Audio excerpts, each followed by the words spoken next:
say welcome. There we go. I want to say welcome to everyone. My name is Jessie Finney, and I'm the library director here at the Scituate Town Library.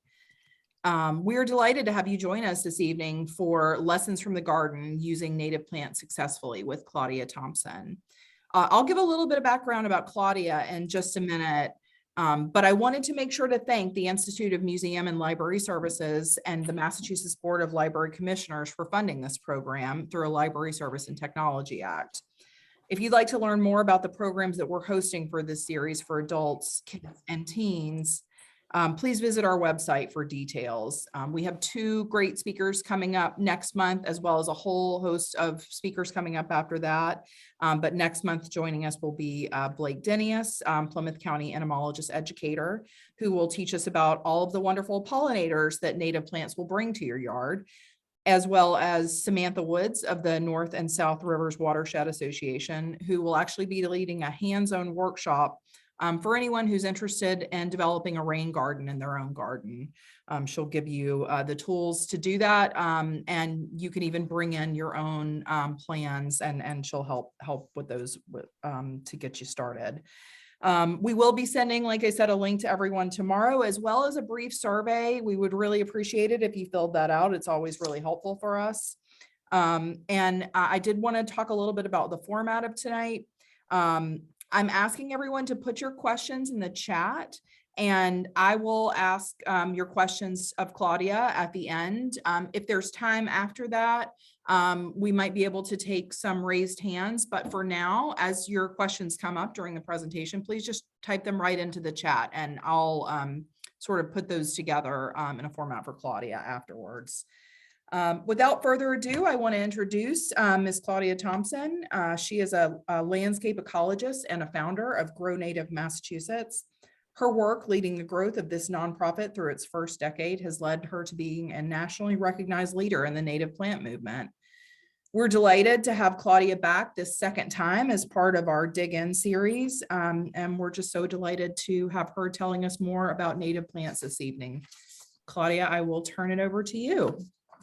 Great, thank you, Jessie. Thank you so much for inviting me back, and thanks to all of you for being here and being part of the folks in the world who are going to help us make it a better place.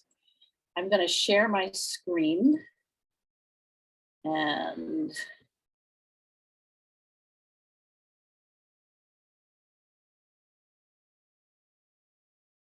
how's that? Is that working, Jessie? Excellent. So gardens are wonderful, wonderful places, and it is amazing to me how much I have learned over my years of working in building my native plant garden, and also how much I still have to learn. So I just want to start by saying we're all on a learning curve, and it's a good thing. It's fun, and I don't think any of us will ever get to the point where we know everything, but I invite you to enjoy the journey. And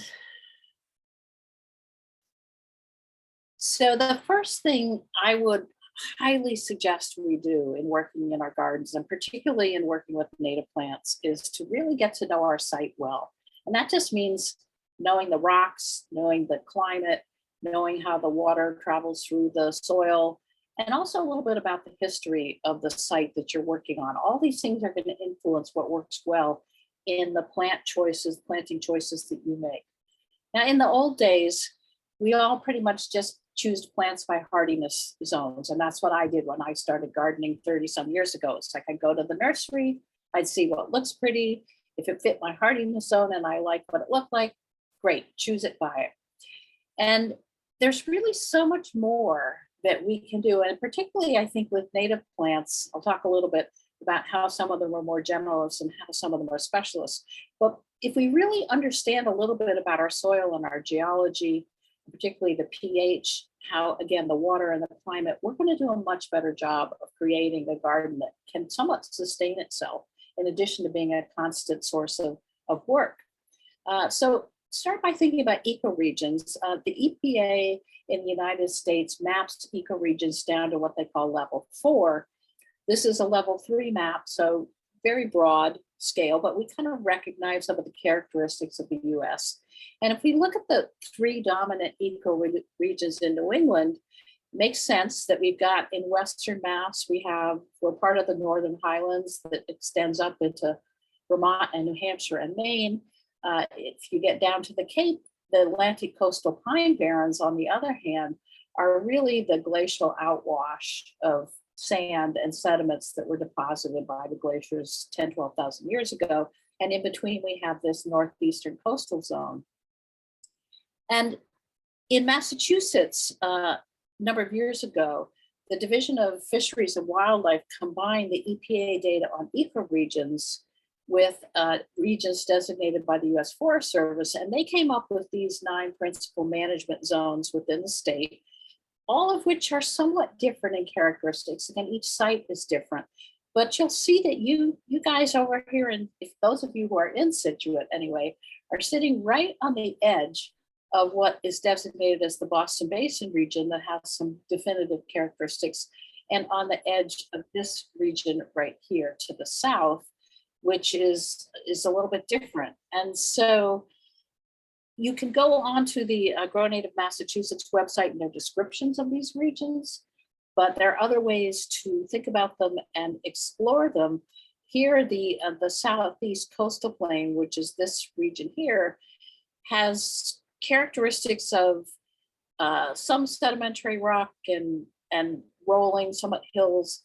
The Boston Basin tends to be a little bit more hilly and different characteristics in terms of soil and bedrock. And you can also look at the Massachusetts Geological Services website, which is a really fascinating website, and they're housed out of UMass. They have this really cool map here that they came out, well, the USGS came out with a few years ago, and that's called the Surficial Materials of Massachusetts. So they're mapping what's in the soil on top of the bedrock. And then they also have maps showing what the bedrock is. But Situate, again, is right here. And in this zone, if you look at this spot, there's a lot changing depending on where you are in your town. Your soil's going to be a little different in different places. But in general, they describe Situate as being very compact till with older glacial stratified deposits over blocks of bedrocks underneath. And so again, I think you're in a transition zone between the more mountainous and areas of the state that are underlain by bedrock closer to the surface and having these deposits that are more characteristic of the Cape and the Islands. And most of us know what our soil is like because we dig in it and we have a sense of what its general characteristics are. But if you want to be fancy, you can get one of these little soil cores and push it, you just rotate it to push it into your ground. And the nice thing about doing that is you get some sense, you can generally go down a foot or two depending on how compacted your soil is or whether you hit rock underneath. But by pulling it up, you do get a little sample of what your soil looks like. And you might even see different layers of your soil profile. You certainly don't have to do that. It's of course recommended in general to get a soil test. So I want to talk about soil tests for a minute. The most valuable information you're going to get out of a soil test is the pH of your soil. That's probably, I think, the most important info for you in choosing plants. But also you'll get info on your basic nutrient levels, phosphorus, potassium, calcium, magnesium. And you can pay a little bit more and you can even test for what is the percentage of organic matter and soluble salts, which is useful information. And so again, it's a great thing to do. And UMass, of course, does soil testing, as do a number of other agencies. The problem with soil tests is this. Soil tests were designed for agriculture. So they were designed for people wanting to amend the soil, to change it, to make it good for growing crops. So in general, your soil test comes back, well, the first they're going to say, what do you want to grow? And then they're going to send you the soil test back, and they're going to tell you to do all kinds of things to amend your soil, to change it so that you can grow the crop you said you want to grow. But that doesn't really work very well for native plant landscapes. Instead, what you really want is to find out what your soil is so you can then choose the plants that are adapted to those conditions. And if you think about the plant world and the huge variety of plants that you could put, including the huge variety of native plants you could put in any given landscape, some of them are adapted to extremely different conditions. So the best thing to do is make sure that you are choosing plants that are suitable for your soil, and you're not trying to change the soil for some abstract number of or selection of plants that you happen to like visually. And you really actually cannot substantially change the pH of your soil, for example. If you're in an acidic soil area, you are not going to turn that into an alkaline soil. So here's an example.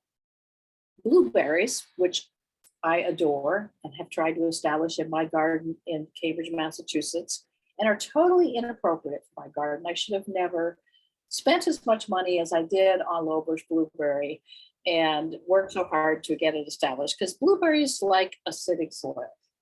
They really like the pH very much on the low end, and they really like to be even under 5.5. You might, I don't know, I'd be curious to know if any of you have tested your soil there, what you're getting. I suspect you may have a somewhat acidic soils out in Situate, but if you have an acidic soil of pH 6, you can establish blueberries, but they will be much happier in a lower pH soil.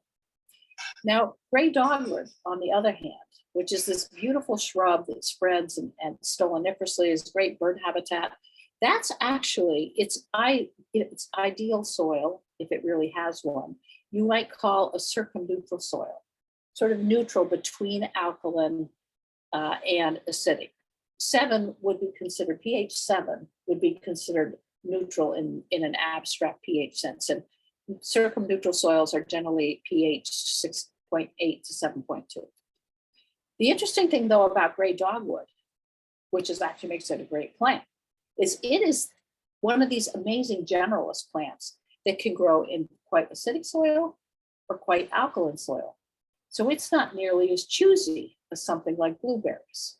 And then you'll have other plants that may really only thrive in an alkaline soil. And so if you try to establish them in an acidic soil, then they really won't work so well. So that's why I say knowing your pH, and as you choose your plants, starting to figure out what those plants are adapted to from a soil pH point of view, from a soil texture point of view, and from a sort of water needs, all those things are really important. And the better you do in choosing plants that are really adapted to your site, the happier you're going to be as a gardener, the happier the plants are going to be, and the less work you're going to have, and the less plants you'll lose, and the more will succeed. Now, you also, it's worth spending a little time knowing your site history. Here's just 2 very interesting examples. On the left, we have this site that was planted in this rocky outcrop. And that, because nobody could grow crops there or dig it or put foundations there in the past, that was probably a relatively undisturbed site historically. And therefore getting native plants established was, if they were properly selected, which these were, was fairly easy. If the site has not been disturbed a great deal, it is the easiest site to work with in terms of establishing plants. On the other hand, over here, and this was a site near the Grow Native office that we worked on. This was in Waltham, off the main street. And this particular, like many of our sites in the Boston area, this particular spot, this was an old mountain laurel, the poor thing that's left there, the dead stems in the middle. And it was completely overgrown by bittersweet and all kinds of invasive plants, by tree of heaven, swallowwort, you name it, those invasives were growing in that spot.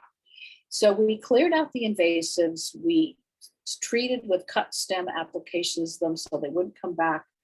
We tried planting up that site, But because it's such a disturbed site, what happened in the first year of planting was that some of what we planted did establish and start to grow, but also there was a huge seed bank of weeds, some true invasives and some things that were just common weeds in the site that had been released by the fact that we cut out all these invasives. So in this case, that particular spot, even within the lawn area, takes a lot more work and attention. And you might not want to fully invest in your final plantings if you have a truly invaded spot. You might want to do some intermediate plantings to see what happens after you've cleared out the invasives and monitor that over the few years before you complete your design and your process. The soil seed bank has a lot going on in it. And if we release it on it, sometimes you can, if there's a lot of native plants in the soil seed bank, you'll get that. But a lot of times you'll get weeds and invasive plants. So first thing I would suggest, now that you've gotten to know your soil and think about your site, is figure out what you want to do with your site. It doesn't have to be a fancy design, but knowing what you'd like to accomplish, knowing what your goals are, is really important. And every site is going to give you different opportunities. So what does your site lend itself to? Are you wanting to create a meadow? Do you have the conditions to do that? Do you want to create more of a woodland? Do you want to create habitat for birds or for creatures? And what I would suggest you do is make a list of what you like most about your site, about your assets, what makes it interesting.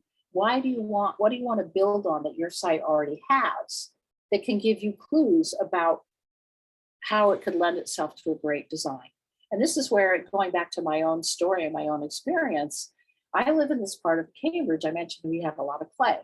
In the 1800s, this was nothing but a brick manufacturing site, this little section of West Cambridge. And there was a rail line that came in, and a huge amount of the bricks used in developing Boston and other cities, well, those bricks were actually manufactured right here. I have solid clay. If you go underneath my little teeny bit of topsoil, it's solid clay. And when I dig it up and leave that shovelful in the sun, within a few days, it's baked solid, which is why it made great bricks.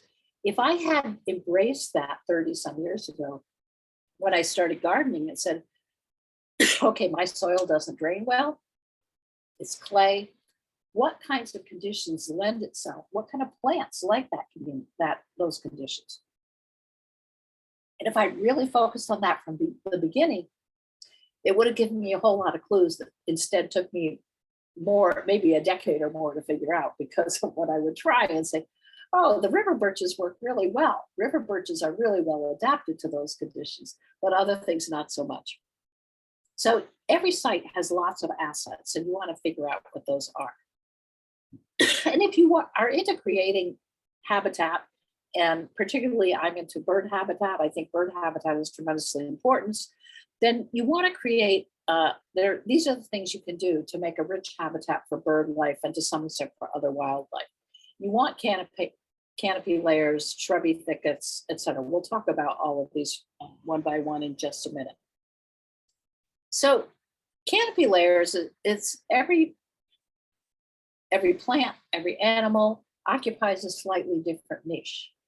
And if you want to create bird habitat, some birds really like to be in the high canopy, like orioles. This northern parula warbler and a lot of warblers you tend to find in the middle to lower canopy.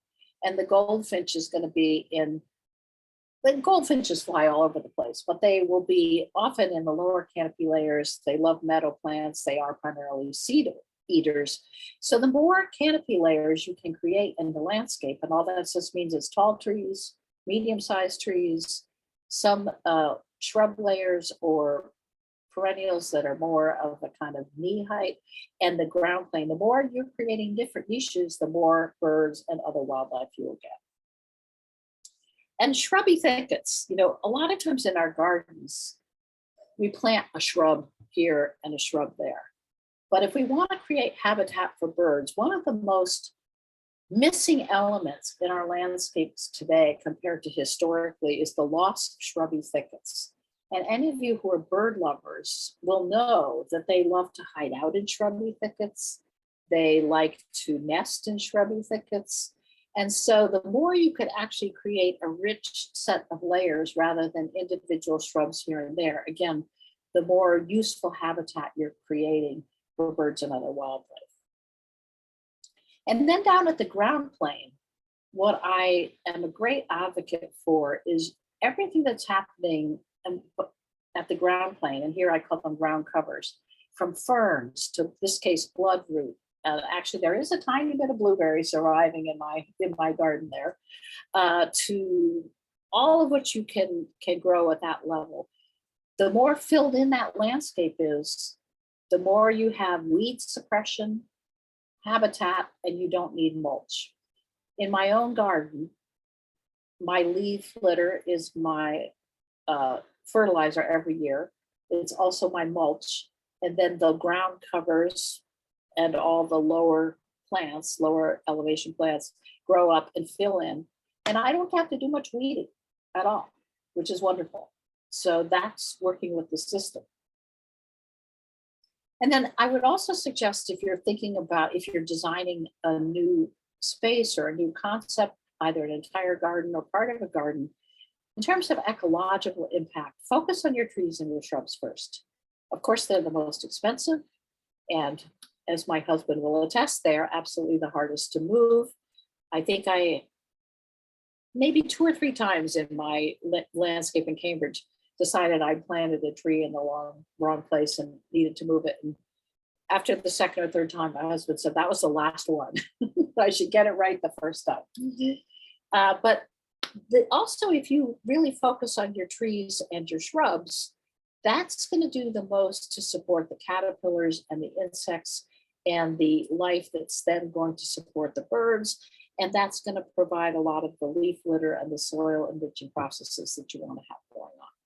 So they're also going to be the ones that, of course, grow the most over time. And if you are happy with where you're starting to plant trees and shrubs, it's easy to experiment with ferns and perennials and annuals and move those around, and much less expensive to do. And even if you're not a professional landscape architect or designer, I recommend drawing up a site plan. And when you do draw it up, you want to think about the trees and maybe what the size of the tree canopy is going to be. Maybe when it's not as large as it will ever get at maturity, but at least maybe at 2/3 of that size, so that you can think about where you want to position things. It's an easy, I certainly have planted things close, and I don't object to doing that because you can always thin them out later. But again, succession is going to happen in your garden, and it's going to constantly change as those trees grow. So having some idea of the space that they're going to grow into is helpful. And then finally, I would say, this goes back to your site's assets, is love your topography. Whatever you have on your site is beautiful to work with. And this is not far from you. This is in Cohasset. And I saw this landscape driving by, and I brought my car to a screeching halt because I was just in awe. I've never seen rocks mulched like this before. And this just illustrates so much to me. It kind of makes me laugh and cry at the same time, because I would give my eye teeth for this typography. As I said, I have nothing but clay. I would love to have these rocks in my yard. And unfortunately, what all this mulch is going to do is be nothing but an incubator for weeds and invasives. They're going to establish themselves in that mulch over time. And then that's going to be what's encouraged to grow there. And it's going to become a maintenance issue. Whereas if instead, you could have done many things. First of all, you could have created a little more mystery in the landscape by putting in some small trees and shrubs. And that would be really valuable from a habitat point of view. But as I said, there's a plant for every niche. There are so many species of native plants that could be chosen to be planted on different parts of that ledge, rather than mulching the rocks, that all would be beautiful and provide aesthetic value and real habitat value because of the plants themselves. So these are some examples. Little bluestem is a fabulous grass that's very characteristic of the South Shore area, the Cape and the Islands. You guys, I'm sure, have it in your wild or natural areas. Blueberry is probably a great choice for towards the bottom of this hill where you would have some water drainage coming down. Blueberry will actually tolerate dry conditions once it's established, but in order to establish, you've got to water it a lot in the first few years.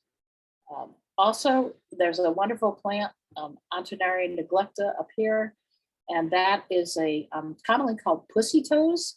That's a plant that is actually eaten by bobwhites, which are birds that are in steep decline but still live down in your area. And it also is a host for certain butterflies. And then bearberry, which is a favorite of mine. Bearberry you will see in so many conditions growing from rocks and extending out over them and looking absolutely beautiful. It's a gorgeous ground cover. Here's a couple other things that would work. I mean, mosses, encouraging mosses to grow in the cracks of rocks is just a perfect thing to do. And rock polypody fern, which I adore. I love seeing it when I'm hiking in the woods. Cascading over the rocks is another gorgeous choice. And then Potentilla tridentata, the three-toothed cinquefoil, is also a very beautiful native plant that's very, very well adapted to rocky conditions, especially once you get it established. So, man, I would have loved to take that hillside and plant it up with native plants. And whatever you have at your site, I encourage you to figure out what's going to work there. So how do you choose the plants that are really good for your site? And my answer is, well, you got to start by loving plants because they're complex. There is not necessarily always an easy or obvious answer to what you should plant. And if you love learning about plants and reading about them and observing them, then you're going to really have fun with this. Everyone wants to ask me, just tell me what to plant, please. And there are certain standby plants that I could recommend for a variety of conditions. But what I'm going to try to do instead tonight is give you the tools to do your own plant selection so that you can figure out what's really fits for you. Because I don't know your site. I don't know what kind of sun you have. I don't know what kind of soil you have. I don't know what you're trying to accomplish. And there's so many plants to choose from. So in the old school ways, then the obvious parameters for plant selection was, and what you see on your tags when you go to the nursery is, does it like sun, shade, or part shade? It's not that simple. That's the starting point. Some plants that like part shade might like high canopy shade. Some might be able to tolerate a darker shade, but not necessarily really dark shade. So again, it always comes in gradations. Hardiness zones, of course, are important. And of course, our aesthetic concerns are valuable. But what I would suggest we need to ask in addition is going back to the soil. What kind of soil do you have? And what kind of soil is that plant adapted to? And what kind of water needs does it have that you have inherently in your landscape so that you're not going to be trying to artificially have to irrigate a plant that needs more water than your site lends itself to. Or if you plant a site that really, plants that really don't like water, and there are a lot of plants like that, then average rainfall or certain conditions, places in your garden might not work for them. And then we'll talk a little bit about plant communities in a bit. And of course, we'll talk about the nativity, what's native and how important is that. So really what we're looking at and what I call these new school criteria is that issue of adaptability. Are the plants that you're choosing adaptable to the conditions that you have? So I want to talk about two generalized statements that are made about native plants. The first statement that I commonly hear is that native plants don't need as much maintenance. And there's some truth to that because it goes back to this adaptability issue that we're talking about. If you're choosing plants that are well adapted to your site and you get them established, you can create a somewhat self-sustaining community. And that's a wonderful thing because it means you're not fighting the garden. It means you're working with the garden. And you are, in the long run, you are not going to have to do nearly as much maintenance if you do that. And you're not going to have to do as much artificial watering if you do that. If we have the droughty irregularity of the wet weather that we've had, and that's characteristic of climate change, there may be times when you have to water. But for average conditions, if once you get your plants established, if they're suited to the site, you shouldn't generally need to do a lot of additional watering. And as I said, some plants, are adapted to dry sites and don't want lots of water. The second thing that I really want to point out is that we ought to be constantly amending our gardens with compost and rich organic matter to make it a healthy garden. And that's absolutely not true. And it's absolutely not true for native plants in general. So here's an example, the bearberry that I was mentioning, which I don't know I'd love to know how many of you have grown bearberry or planted bearberry, but that's a plant that likes tough conditions. And once it's established, it grows well in rocky areas or areas that are gravelly and have tough conditions. The most beautiful bearberry patch I have ever seen in my life is on Mount Desert Island. If any of you know Acadia National Park, there's a granite mountain about 600 feet tall right off one section of the coast up at Acadia called the Beehive, because the mountain is literally shaped like a beehive and it's solid pink granite. It's Acadia characteristic. And that mountain is literally covered with bearberry from top to bottom that has established and grown out of this granite. So bearberry does not want compost, and it doesn't want you watering it all the time if it's established in the right place. And the same thing with our butterfly weed, Asclepias tuberosa, which is one of the beautiful milkweeds. Again, those plants love tough conditions. And again, once you establish them, they will grow in gravelly, dry soil. You will need to water somewhat to establish them. But once they're established, you can overwater them. And if you plant them in an organic, rich soil, they will not be happy and they will not grow well. So we're not growing agricultural crops for us to eat when we're working with native plants and making our landscapes richer in inherent indigenous native plant material.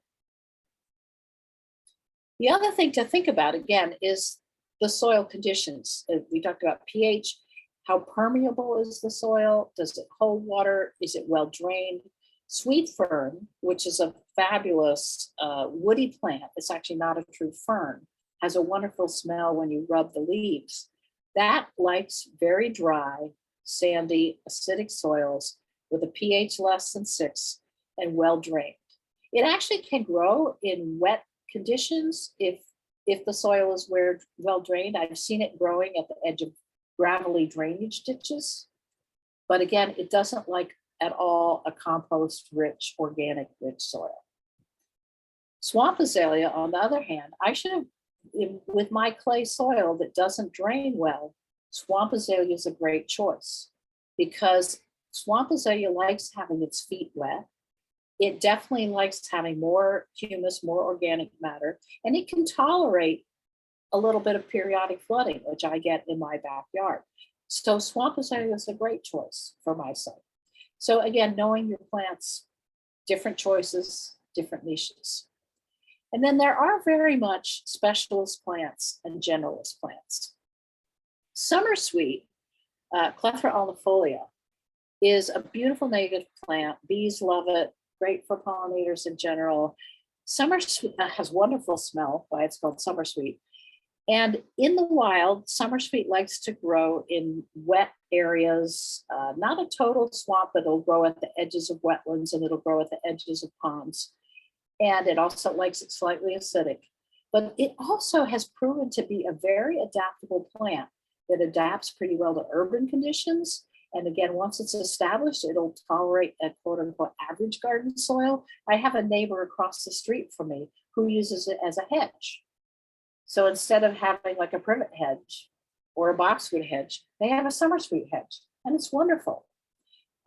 It's used more and more, sometimes at traffic islands. It's a tough plant. So it's what we call a generalist. It has able to adapt to this broader variety of conditions. On the other hand, wintergreen, which is one of my absolute favorite woodland, beautiful ground covers, and it's wintergreen leaves that supply that wonderful wintergreen flavor that we get in true wintergreen products.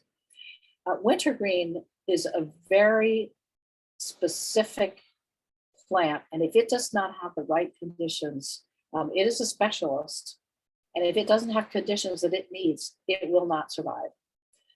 I tried to grow wintergreen in my garden multiple times and finally realized that one of the things that was preventing it from growing was that I had earthworms.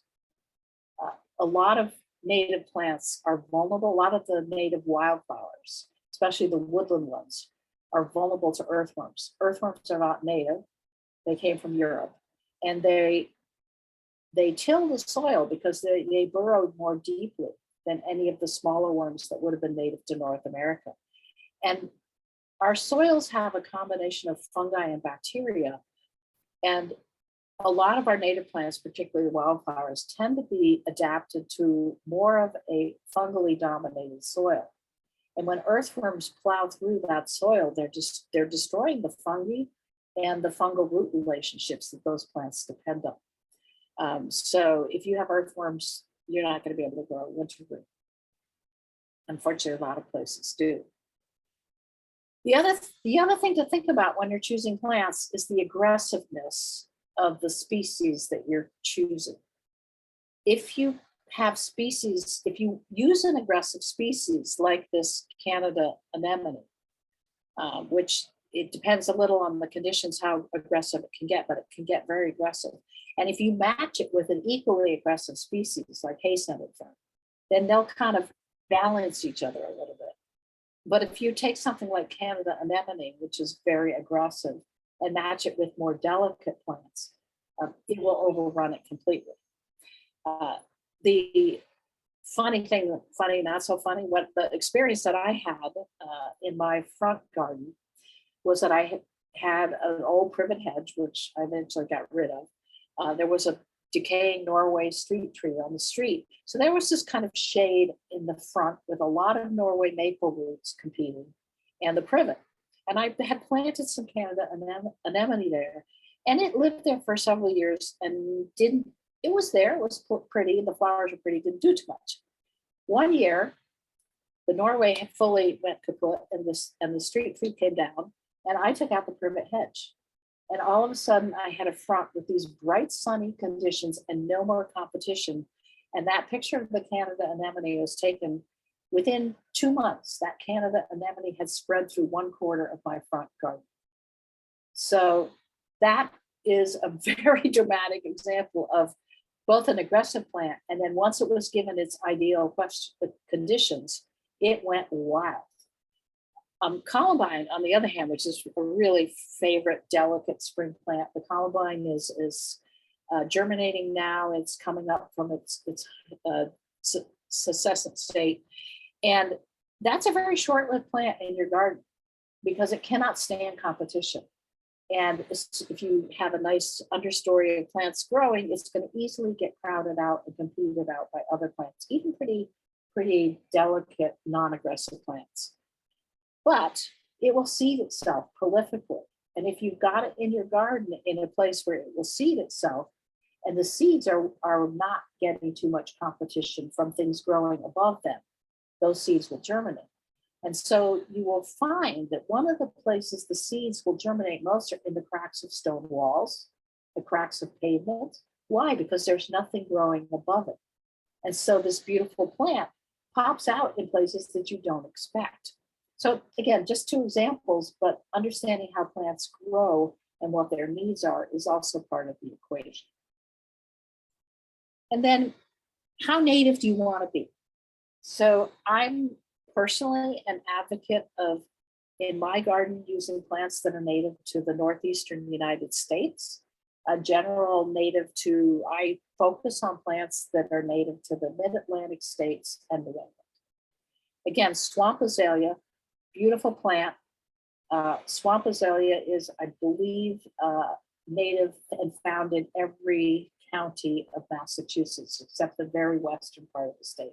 So that is truly native to my county, Middlesex County. It fits the purest definition of native, and it does grow well on my site. On the other hand, rhododendron vasei, or pink shell azalea, this is absolutely gorgeous woodland azalea that I love. I love the native azaleas. Pink shell azalea is only truly native, meaning we have no historical record of it having evolved naturally anywhere else. It's truly native to the high mountains of the Appalachians in North Carolina. And yet, it's quite well adapted to our climate and our conditions here. And because it is not at all aggressive and not at all a risk of becoming invasive or disruptive, I'm perfectly content to take that native, which is native to this isolated part of the southeastern US, and plant it in my garden. And the interesting thing about that too is that from a number of ecologists, the thinking now is that a lot of these plants that adapted up in the high mountains of the southern Appalachians that are well suited to our climate could not have migrated north as the glaciers receded. And perhaps historically, some of them, maybe even pre-glaciation, might have been found, or their ancestors might have been found more in this region. But once their range was restricted to the higher mountains of the Appalachians, they didn't have the capacity to naturally evolve their range back to the north. Whether that's true or not, certainly the conditions are similar. So, talked about some things to think about, and now how do you choose the plants that you want to have in your garden? And there's nothing like experience. Like, if we kill enough plants, we learn from it.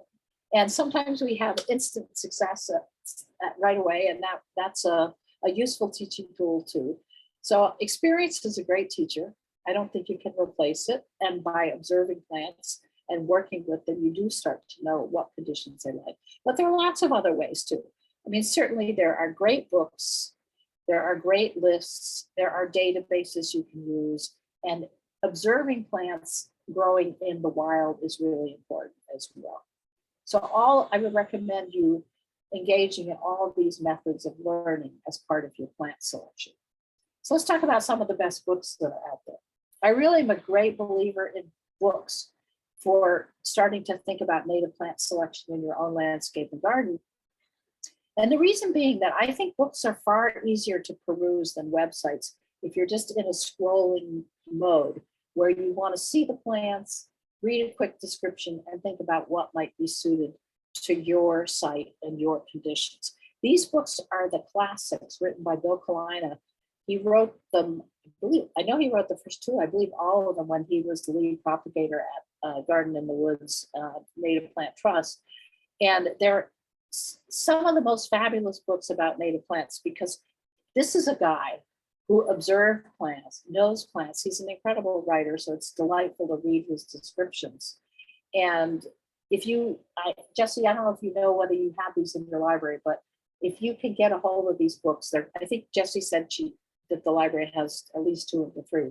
They're really great ones to use. You can get them, even though they're out of print, you can buy them used. They are still available used. If you can only buy a single volume, or you want to start with a single volume, this is the one I would recommend. It's still in print, even though it was published in 2005. It's got chapters on all the main categories: trees, shrubs, vines, perennials, and ferns. And it has some photos. It's not going to give you every plant that you might be able to find in the nursery trade, but it's a great book to peruse, and it's not an expensive one, and so a good one to start with. And there are so many more books. When I started Grow Native Massachusetts in 2010, there were far fewer books available. The Native Trees book by Guy Sternberg. If you were choosing native trees for your landscape, that's absolutely worth either buying or getting from your library or reading, because it has a full chapter on all the major native tree species and really does allow you to start thinking about both the characteristics and qualities of that species and its growing conditions and what it's adapted to. And then these two books by Carol Gracie that came out in the past decade are both supercalifragilistic books about both the woodland wildflowers, the spring wildflowers that are inherent to our New England adapted conditions, and summer wildflowers. So I would really recommend those. The chapters in those are so detailed. I go back and read them, even though I would say I know a modest amount about plants, but I go back and read them multiple times because I can't absorb everything that she's got in there. Her photographs are amazing. And then recently, Mark Richardson and Dan Jaffe published this book, which is it's a good start at thinking of native plants for New England gardens, and that's just a couple of years old. And there are an amazing number of new books slated to come out this year, and it's been fascinating in the past decade to see the growth in publishing in this subject area. And then there are websites. Websites are really valuable tools as well. I built the current Grow Native Mass website a couple years ago, and it is full of information. It's got, particularly what I'm highlighting here is under the Great Resources tab. We have a whole page just on books that we recommend, more than 50 books. We have a whole page of databases that we suggest using for different purposes. And we have articles that you can download and stories and all of that. So there are tons of resources on there. There's also under the Know Your Landscape tab, a lot of background information about cultivars, about how plants are grown. And so I urge you to explore it. It's a public resource that we built free of charge for everybody to use. There are also plant selection databases, i.e. plant databases where you go and you plug in the criteria that you're looking for, and those databases will spit out some suggestions for you. And this is one from the Lady Bird Johnson Wildfire Center, which is the main national native plant organization in the US. And you can see the kind of criteria that they have that you can plug in. I can fit it all on one page. And then Native Plant Trust also has one called the Garden Plant Finder, where again, what you can see is you can put in, they reference the ecoregions. You can put in various criteria here and here. It's again, somewhat simplified: soil moisture, dry, average, wet. Those are simplified criteria that don't necessarily get the subtlety of different plants, but it's a start. I would say that plant finder databases aren't a bad thing to try. Databases are only as good as the data programmed into them, and plants aren't always easily categorized. So use them, but take them with a grain of salt. Read your books, observe your plants, etc. There's one other reference that's very relevant for you and was put out in the past year by the Southeastern Mass Pine Barrens Alliance. And I love this one. You can download this from the Grow Native Massachusetts website and under the Articles and Downloads tab. And this is a list of about 90 species that are appropriate to the conditions in general in Plymouth County.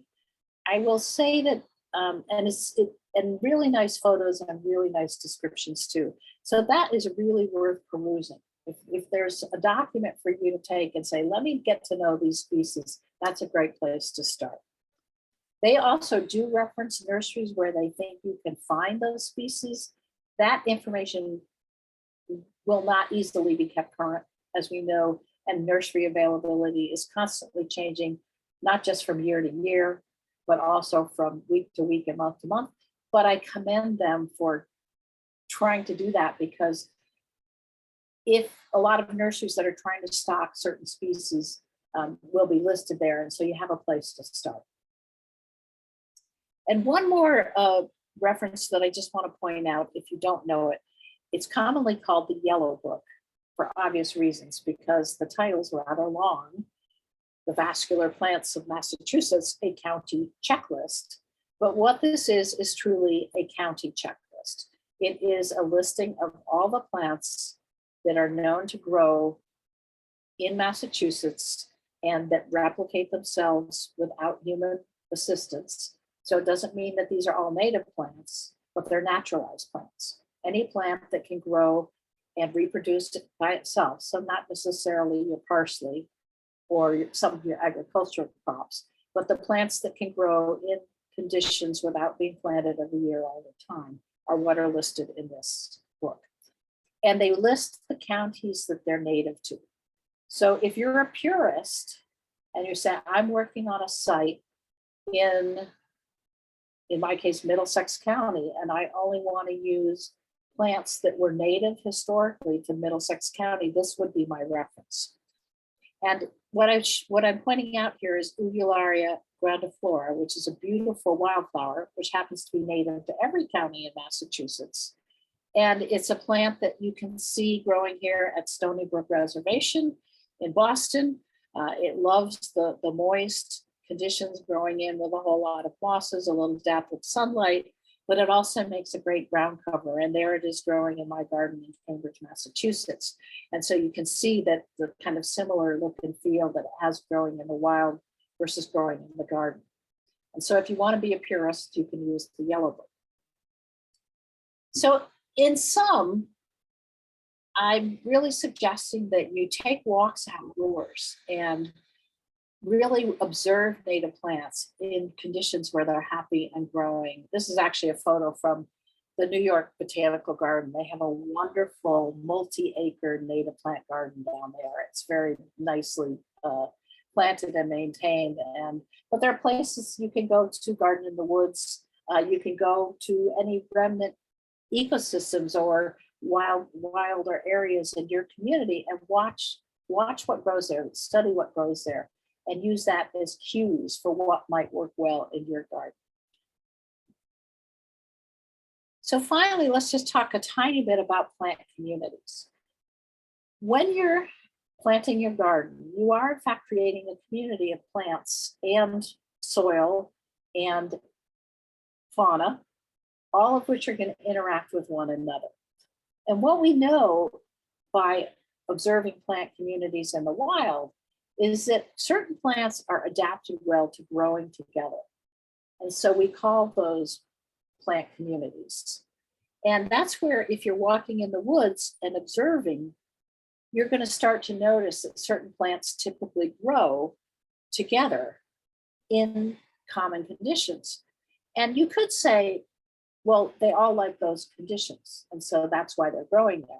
But we also are increasingly understanding that there are soil interactions and things going on with plants affecting each other that make them well adapted to each other. So it's more complex than just choosing a bunch of plants that happen to like those conditions.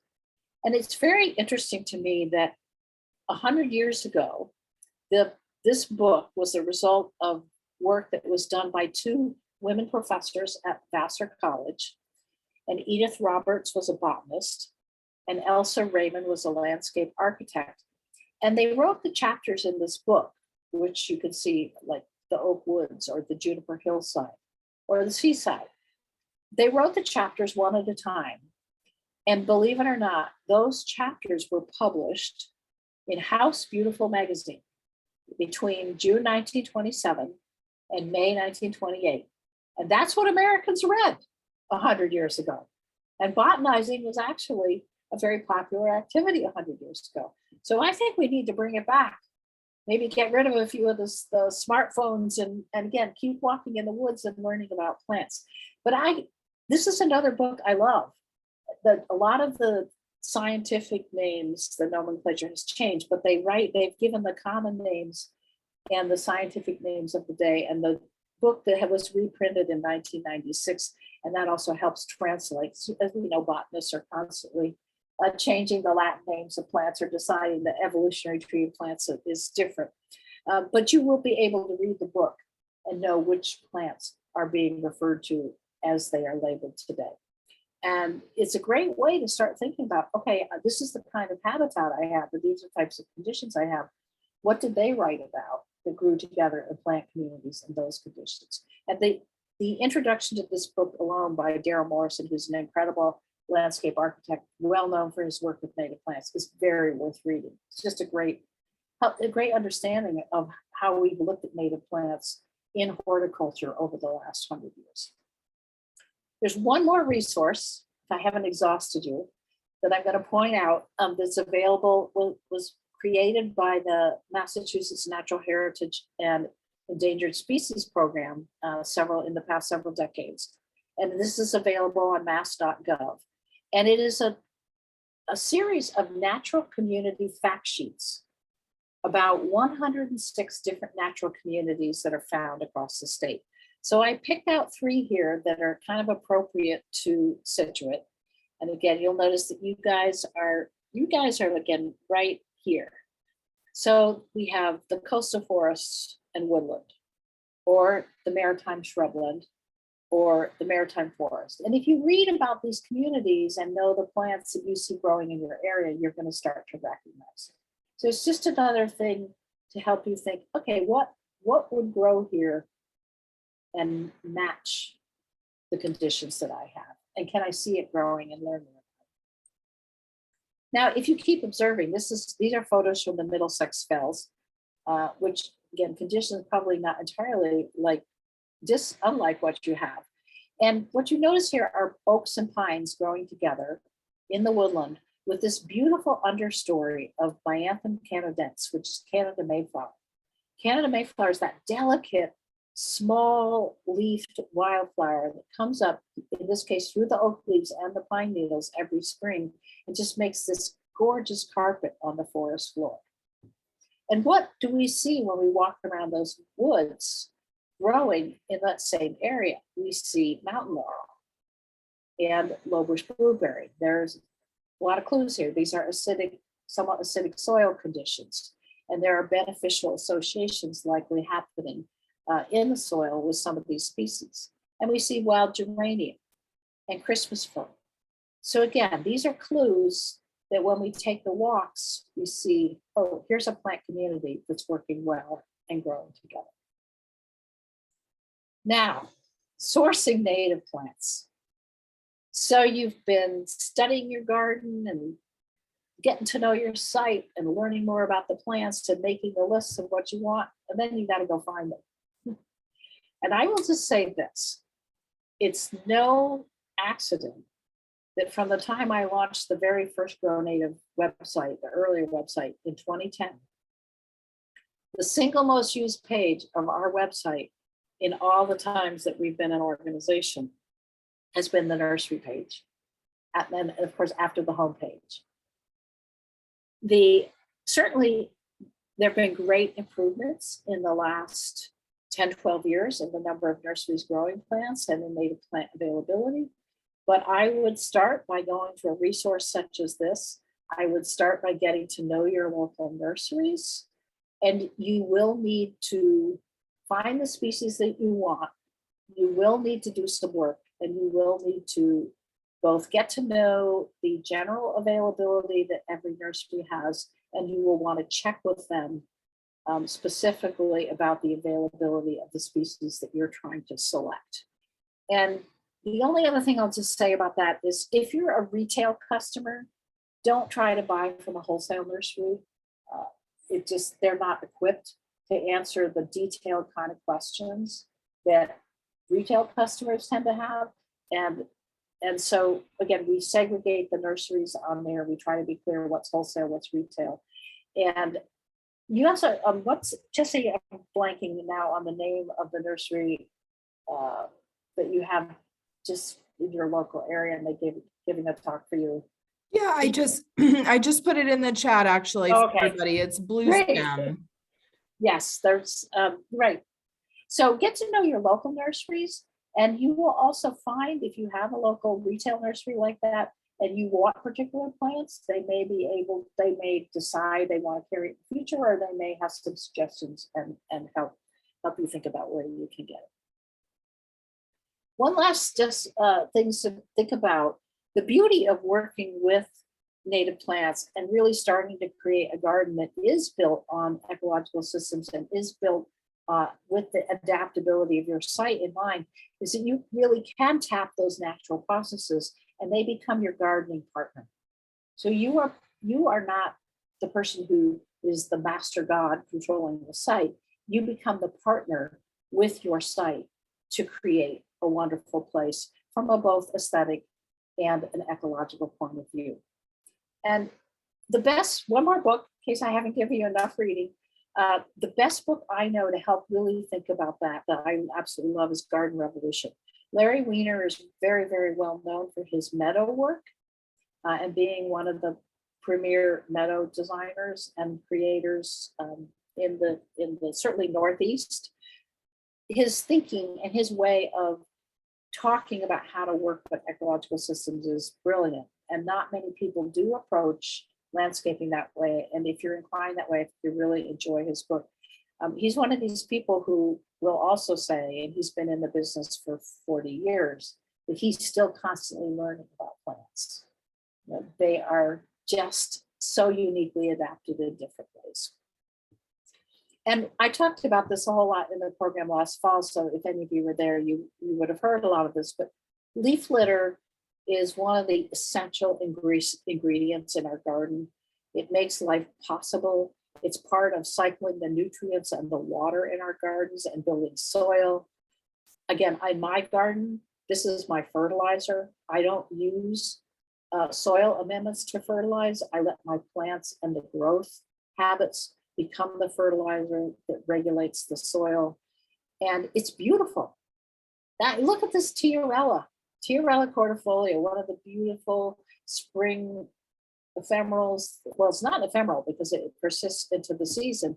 And I think that's gorgeous. To me, that coming up through the leaf litter is far more beautiful than it would be if it was coming up through bare ground or through a mulch bed. So every fall, my leaf litter gets delivered into my garden, and it's my mulch for next year, and I don't have to pay for it. It's just gently delivered perfectly. And next spring, there are my perennials coming up, just like they do in the woods. They're not quite there yet, but they'll be right back in 3 weeks. I think they'll look like that. And the other fabulous thing and so important thing about leaf litter is that leaf litter is harboring all of the pollinators and the moths and the butterflies that we're all talking about now. And if we don't have leaf litter, we are not going to have that fauna that is essential and that we say we want to support. So here are just 3 examples. The hummingbird clearwing moth is, if any of you have seen a hummingbird moth, and I think you will not forget it, because you'll at first say, oh my God, is that a hummingbird? And then you realize it's a little smaller than a hummingbird. And then you see that it's not a hummingbird, it's actually this moth. There are 3 species of hummingbird moths that we have here in New England. And in the fall, that moth, after the moths mate and the caterpillars pupate, and they spin a cocoon that in the leaf litter, and that cocoon overwinters in the leaf litter. So if we rake up the leaves and carry it away, we're killing all those future hummingbird moths. And if we grind up the leaves, we're killing those future hummingbird moths. So we're only going to have hummingbird moths, since the life cycle is an annual life cycle, and they only live for a year and they have to reproduce every year. We're only going to have hummingbird moths if we have leaf litter. And the same thing, the mourning cloak butterfly actually overwinters as an adult, just like that, in the leaf litter. And if you're lucky enough to see a mourning cloak in the spring, you might notice that its wings are likely to be a little more tattered than that occasionally, because that thing survives just like that in the leaf litter. And then bumblebees, the bumblebee, we know it's only the queen that survives the winter and makes a whole new colony every year. And so if that queen doesn't survive, we're not going to have more bumblebees, period, zero, zippo. And where does the queen like to hibernate? She likes a little hole in the ground protected by the leaf litter. So these are just examples. The majority of our butterfly and moth species have life cycles that are dependent on overwintering, either as cocoons, pupas, caterpillars, or sometimes as an adult in leaf litter. So life depends on it. And think about the songbirds that I love, and I bet most of you love. That's where they feed. Leaf litter is, because it's full of life and insects and little worms and all kinds of little bugs of all types. That is a major food source for migrating songbirds and many of the birds that are in steep decline. And it's not surprising when you think about how much suburbanization of America has happened and how much development has happened, and therefore the loss of leaf litter in the environment. It isn't surprising to think that we would be losing birds at the rate that we're losing them. We have a serious biodiversity crisis, and we've lost, it's estimated in the last 30 years, in the last 50 years, we've lost about 1/3 of the total number of birds that used to exist in North America. So leaf litter in your gardens, go for it. And then just a couple thoughts about how the garden can work for you. And again, picking the plant species, you want those plants to be able to reproduce on their own as much as possible, because then you don't have to constantly buy new plants and put new plants in all the time. So there's some plants that spread stoloniferously, like this tiarella, the foam flower, or the creeping phlox. And when you plant them, the more they spread and fill in your understory, you've got beautiful ground cover, and you've got plants suppressing weeds, and you have a nice rich habitat, and you're not having to constantly plant it every year. You also want plants that can seed themselves, and that you, instead of deadheading them, you use their natural seed distribution to help keep your garden rich and alive every year. So white wood aster, if you guys want to have a plant that is actually, this is a generalist plant, and it's very, very adaptable to sun, to shade, even somewhat dry to somewhat moist, and it will seed itself prolifically, and it can grow beautifully among ferns. That's just a great plant to have, to let it fill in larger spots in your garden. And also swamp milkweed. I started with one swamp milkweed plant in a back garden where I had what I call a meadow strip. I don't know that it was actually ever super happy where I planted it, but it has now seeded itself so prolifically all over my front and back garden that I actually pull up ones that I compost and throw out, and yet other people are running to the garden center to buy this. So again, this is where plants teach us about when they're happy and doing well. And the more you can plant things, particularly in terms of your perennials and even annuals that work themselves into your garden, I think the better. Couple other comments in terms of woodland wildflowers. A certain number of woodland wildflowers have their seeds distributed by ants. And so that's true for bloodroot, which you see here, but also for trilliums, for Canada ginger, and a lot of our violets are distributed, the seeds are distributed by ants. And that's because these seeds have something here, whoops, this went away. These seeds have a fatty body called an elaiosome. And the elaiosome is very nutritious to those ants. So the ants will carry the seed further from the parent plant, eat that elaiosome, and discard the seed. And that way they're helping distribute those plants in your garden somewhat away from the parent plants. Now, again, ants probably aren't going to carry them. No, they might not carry them 100 feet, although once I did have a bloodroot come up alongside my driveway. So I knew that the ant had probably carried it at least 50 feet away from where the parent colony was. And so this is another reason leaf litter is great, is that if the ants are running around carrying these seeds and helping to distribute them, again, if you take up the leaf litter, you're disturbing that whole process. And I'll bet a bunch of you would love to have trilliums and jack-in-the-pulpits in your garden. And just a note on both trilliums and jack-in-the-pulpits. Trilliums, first of all, both of them, as is true for a lot of our New England woodland wildflowers, have to overwinter. The seeds have to overwinter to germinate. They're adapted to our cold winter conditions, and they essentially have to be cold stratified before they will germinate the next year. And some species take even 2 winters of cold stratification before they will germinate. And then trilliums, the first year they grow, they're teeny. And you'll see that little, there's probably, if you look, like here's a nice small one. That trillium there is probably a couple years old. The first year that it grows, it's teeny. And then it senesces and winter comes. And then hopefully if the soil isn't disturbed, it germinates the next year. It takes 7 years of growth before that trillium will put out its first flower. So there's another case for not disturbing your leaf litter and your soil.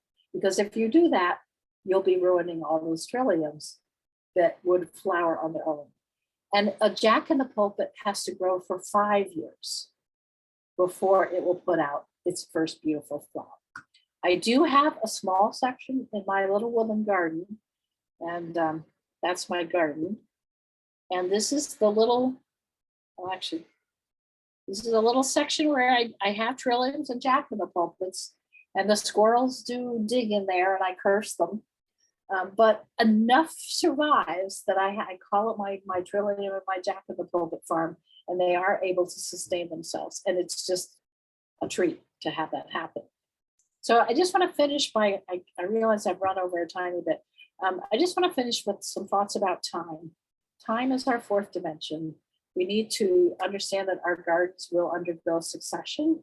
Obviously, if we're planting trees and shrubs, that we're going to change the conditions a lot from the time we plant them when they're small till the time that we grow. We think about succession as it happens in the field.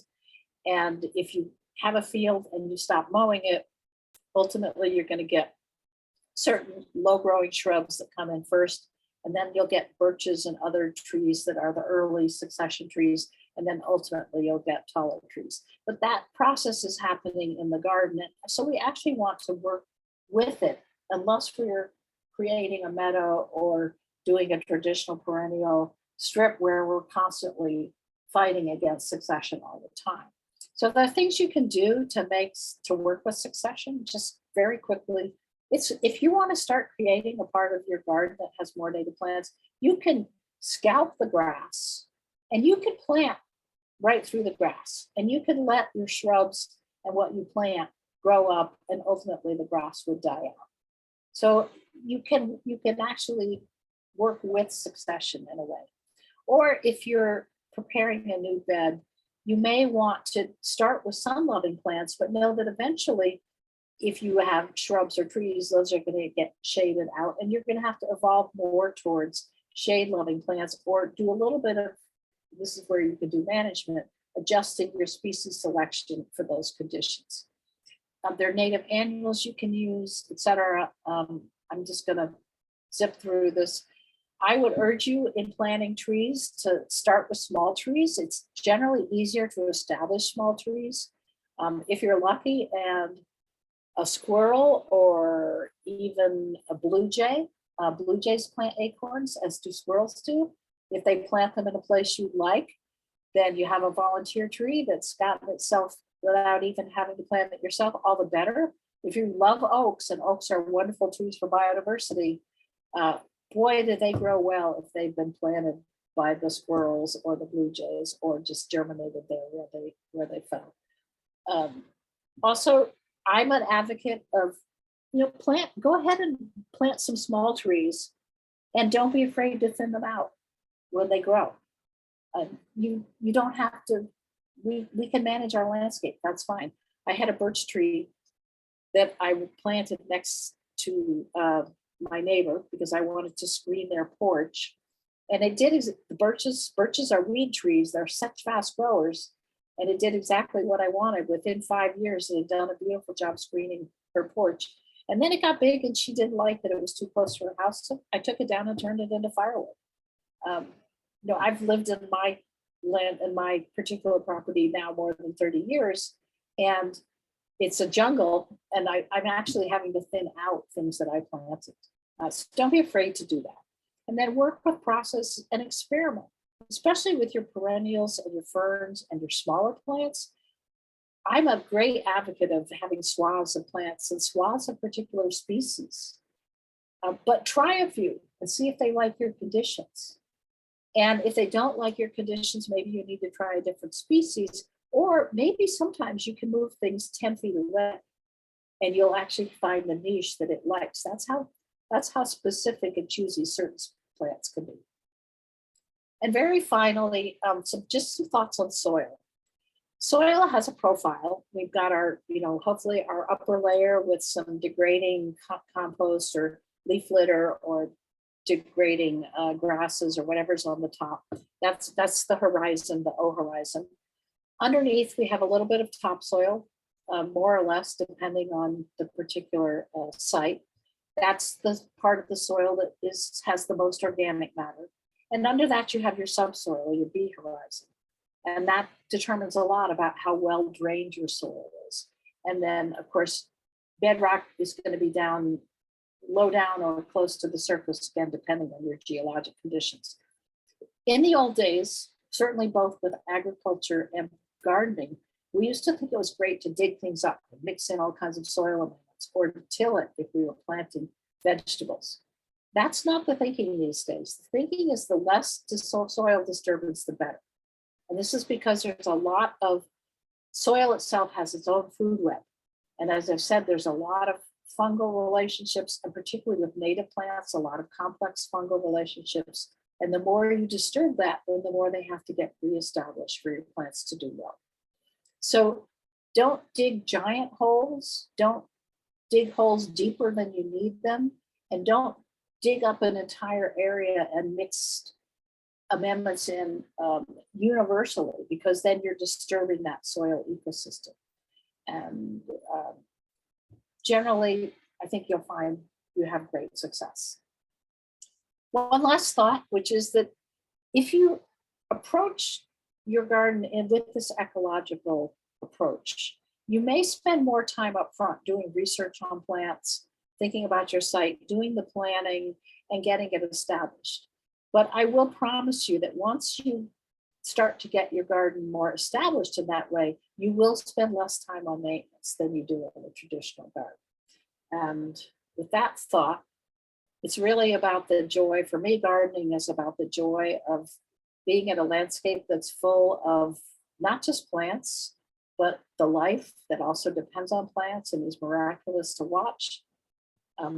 Here's what I suggest we sum up with in terms of the how principles. Develop your concept, get to know your site, your soil, have fun researching the plants, reading books and doing all that, watching them growing in various conditions and thinking about them as plant communities. And remember, your garden is an ecological system. So you're managing it. And the more you work in partnership with it, the better. And then be patient with yourself. And we all kill lots of plants. That's one of the ways we learn. And we all have successes too. So thank you very much. I'm sorry I ran over slightly, but I'm happy to take as many questions as Jesse wants to hang on and hold out for. Thanks so much, Claudia. That was amazing. I am going to do my best to put some questions to you. And we did have some similar ones, and I'm gonna try not to keep people too much past 8:30. So we'll get through as many as we can. First, one thing, you came to us in the fall. I'm not sure if anyone was able to attend that lecture, but I know I really got out a lot out of leaving the leaf litter, ditch the fall cleanup as it was your talk. And you talked about it again tonight. But I know some of us are wondering, for those areas where we really do need to actually pick up that leaf litter, at what point in the season can we do that? Well, you can do it anytime. In order for those insects and everything to have that chance to, to thrive and succeed, I suppose. If wherever we remove the leaf litter, we're not letting that overwintering process happen. But now in the spring, now that in the spring, I would not remove it. Oh, no. What if you have areas where you sort of have to remove it just to get into the soil to establish new plants or what have you? If I'm planting new plants, I guess I said my leaf litter is the mulch. So it overwinters. And then in the spring, in fact, I try to disturb it as little as possible, because if I disturb it, I'm now exposing bare soil. And if there's a weed seed in that soil, which there probably is, then those all of a sudden are given more of a chance to germinate. Whereas the leaf litter itself is serving the purpose of the mulch that otherwise I might be bringing in and paying for and spreading so I don't get lots of weeds. So if I'm planting in an area, I will often just take that spot Mhm. and push the leaves aside and plant. And I do sometimes use mulch when I'm planting just to because I don't have a lot of understory plants right there, and just for the purpose of weed suppression and protecting the roots. But I often just put the leaf litter back and have that serve as the mulch. So in my garden, I don't take it up. The only place I take up leaves would be raking them off 2 spots. Certainly off the lawn. If I would try to use a mulching mower and grind them up so that organic carbon and nitrogen and all those nutrients go back into the soil. There are certain plants and some of the ground covers like the phlox stolonifera or some of the other phloxes that the leaves will inhibit somewhat. So there are certain perennials that I do rake the leaves off of at this time of year to free them up, but then I just put that leaf litter somewhere else. Great, thank you. There were a number of questions about invasive plants, as you can imagine. Right. So I know that one of the questions was talking about removing large swaths of smallwort. Is that right? Swallowwort. Swallowwort. Yeah. So swallowwort is a tough one to get rid of. And if you have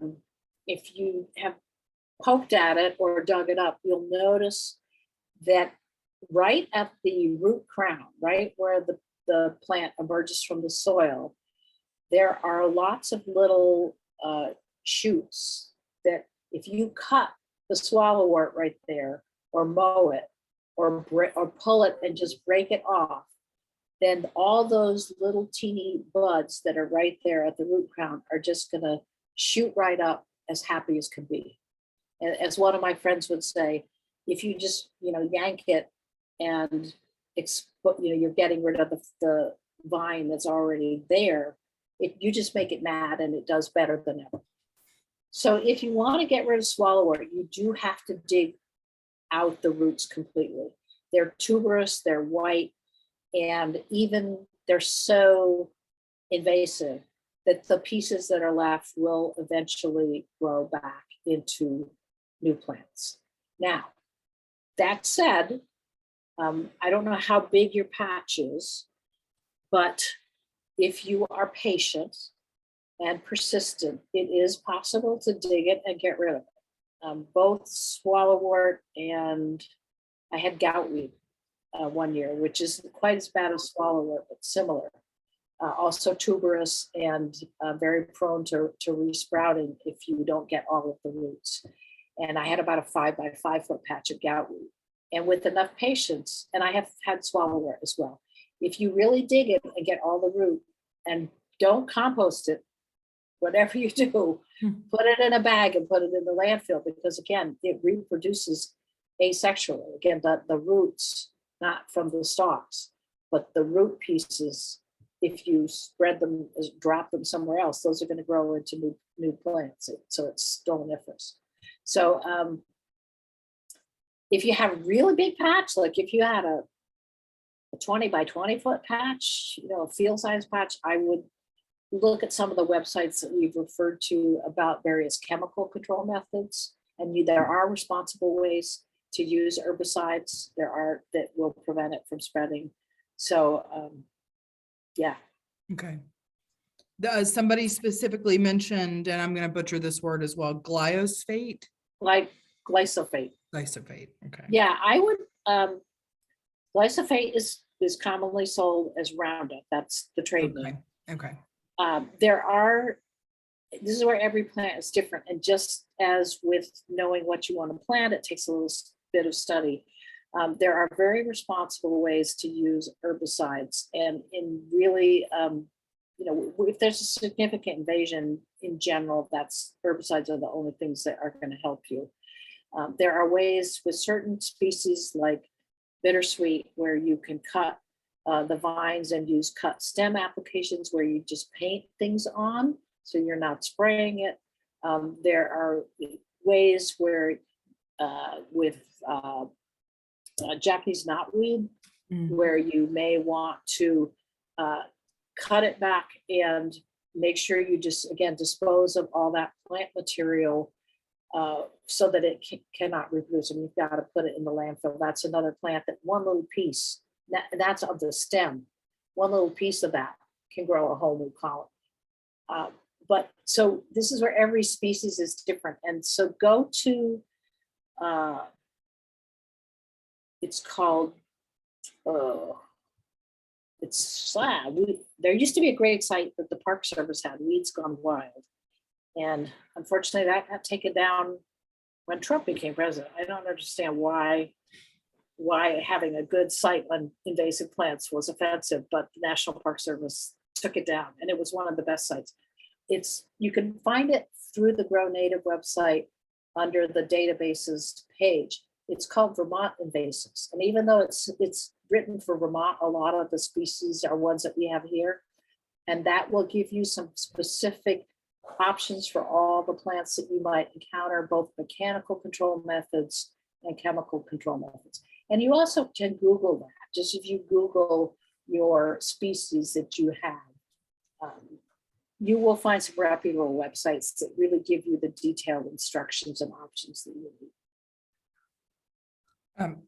Thank you, Claudia. I also have a question. You had talked about the importance of testing your soil. I actually had a question. You had mentioned UMass.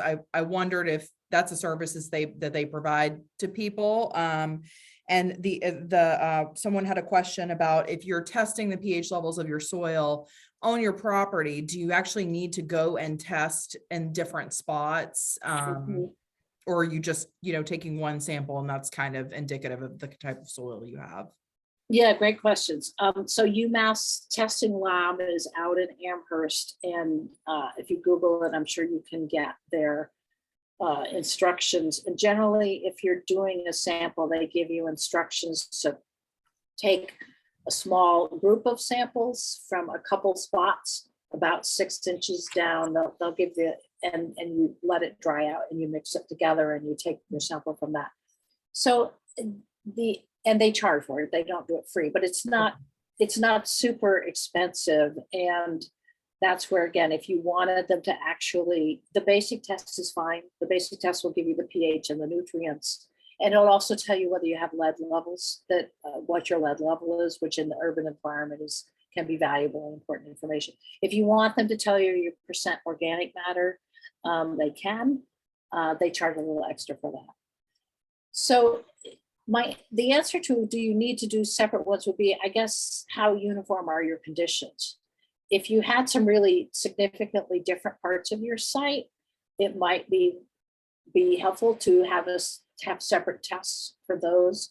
In general, if your site, even if it has some different characteristics, I don't think your pH is going to be fundamentally different in different places. That's tricky in urban conditions, because this is where the site history is important. Let's say you were doing a garden on an area that once had buildings on it, or people had dumped other soil brought in from a different area in doing a development. Those soil conditions might not be the same as what you have in another part of your site that was less disturbed and more representative of what was there 100 years ago. So depending on the history of the site, it might or might not make sense to do soil tests in different parts of the property. But yeah. Claudia, I'll try to just pick one or two more. But in terms of soil amendments, which I know you really don't recommend, but I did wonder during your discussion about earthworms, I've seen that you can actually get amendments for the soil for fungi. Is that something that would help with that situation? Sure. No, and I don't want to say that I never use amendments. that's not fair. I do not use chemical fertilizers at all, period. I'm a great believer that, it's true that chemical fertilizers are contributors to climate change. They're very energy intensive in their production, very energy intensive to ship across the country. Their production releases a lot of both carbon dioxide and methane gas, and that releases far more methane gas than is generally reported. There was a major study in the last few years by Environmental Defense Fund to show that the methane emissions from fertilizer production are astoundingly large. So if you want to help climate change and your garden, don't use any chemical fertilizers. The types of amendments that I do use are, bone meal, organic bone meal that's ground up, because if I'm planting a tree or a shrub, I do want to make sure there's enough phosphorus in the soil, because it's the phosphorus that's going to help the root growth. When you're planting particularly woody plants, you don't want to add nitrogen. Nitrogen pushes the leaves, and that stresses the plant because the plant doesn't have enough nutrients to supply all the leaves. So you don't want leaf growth happening at all in the first few years. What you want is root growth. So that poor plant that's been ripped out of the ground somewhere else can get established in your garden. And the organic way to give it phosphorus is to use bone meal, just organic bone meal. And I will occasionally use blood meal or other truly organic amendments if I feel the need. And I believe in the Coast of Maine products. I think they make a number of great both mulches and soil amendments using, they have their lobster compost and using all kinds of interesting waste materials from industries up in Maine. So I don't want to paint a false picture there. Now I forgot your question. But mostly just about whether or not any those amendments that you can buy that add mushrooms. Oh, right, mycorrhizal fungi. Yeah, would that help with earthworms at all by kind of changing? Well, it's not going to stop earthworms, but there are definitely fungal relationships that are really important, and I'm sure to a lot of trees and native plants. And I don't feel like I know enough, and I don't think honestly we know enough to know whether those are helping or not. I know people who do believe in them. Mm-hmm. So I think if you use them carefully and sparingly, I don't think you're going to do any harm. Okay. I'm not worried about doing any harm.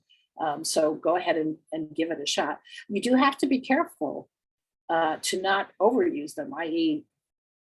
the ones that I have seen, they're specified really small quantities that you use. And the best thing again is if you are looking at plant communities and looking at things that do naturally grow together without human intervention, you are probably getting some clues about what things would work well together. And there probably, again, are relationships from a fungal point of view where those plants may support each other. So that's where not disturbing the soil too much is important.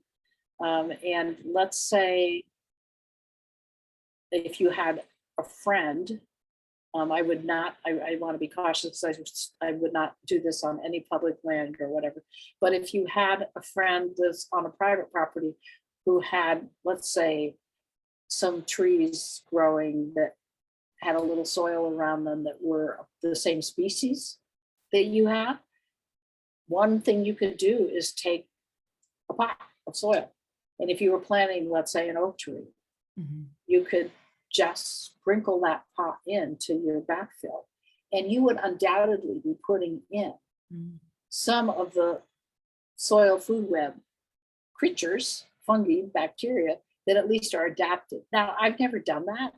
I haven't felt it was necessary, but you could try it. And that would be, again, I do know some people who try to make sure that they have some type of soil source that matches what they're planting, the species that they're planting. Claudia, I do think I'm going to wrap us up now. I did want to mention, one person mentioned a resource list. I know that the Grow Native site has an incredible resource list for materials, as well as some other different types of resources that we use for our own collection development.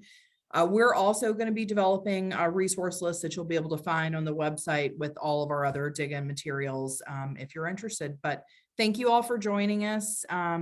Really, really appreciate it. And thank you especially to Claudia. Yeah, can I just say add one thing to that? Go Just ahead. absolutely.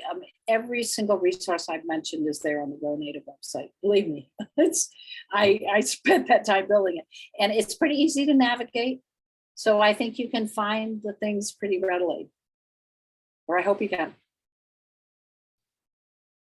All right. Thank you so much, everyone. Have a great evening. Thank you all for coming. Enjoyed it. Sorry we didn't get to do this in person.